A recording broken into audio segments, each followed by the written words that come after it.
Well, like the title says, I didn't buy sneakers for 5 months. Here are 7 things I learned. Number 1, I already knew this, but it was just reaffirmed. These sneakers, they're not a need. Number 2, the less you buy, the more comfortable you are not buying sneakers. It truly just becomes a habit. Number 3 is a big one. You become more aware of how many sneakers you're actually not wearing a whole lot. Like, very aware.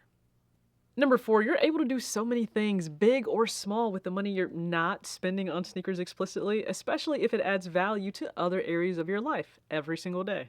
And I know number 5 may be the trickiest because I create content within Sneaker YouTube, but as a creator, you're more than capable of making content that's engaging and people want to watch without it only being about brand new releases in hand. That is, if you don't make the product the only focus of your content. See, it's called Talks with TJ, so I want to talk with you, and hopefully you value my perspective on sneakers, the industry, and so much more. Number 6, and this is just based on my observation, you notice how addicted so many people are to buying sneakers like fiends? Like, people become anxious when they haven't spent money on new shoes. That's concerning. Especially knowing I used to look forward to releases the exact same way in the past. And number 7, I learned the biggest lie of all in sneakers is buy what you like. For a few reasons.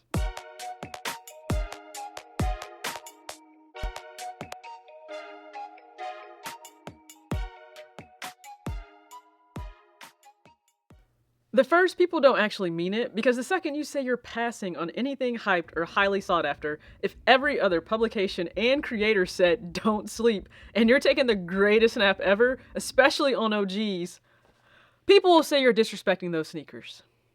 The second reason, let's say you buy what you like, what you love, but more importantly, what you'll wear on a consistent basis and at an amazing price. I mean, actually below retail.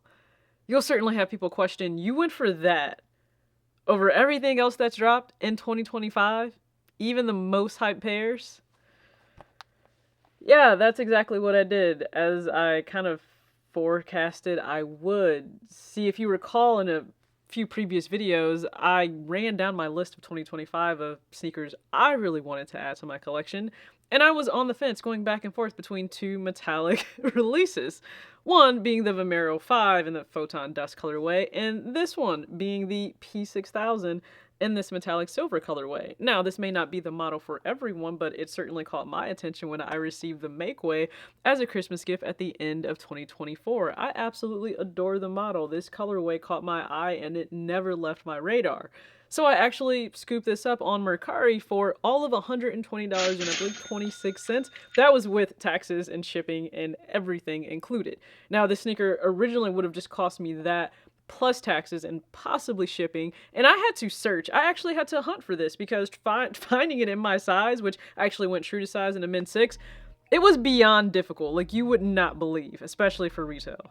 Now, you've seen the P6000 in hand and on foot numerous times on YouTube, so I'll go ahead and simply pay respect to the Nike Pegasus line, because without the Pegasus 2006 and 25, we wouldn't have the P6000. It originates from a running product line.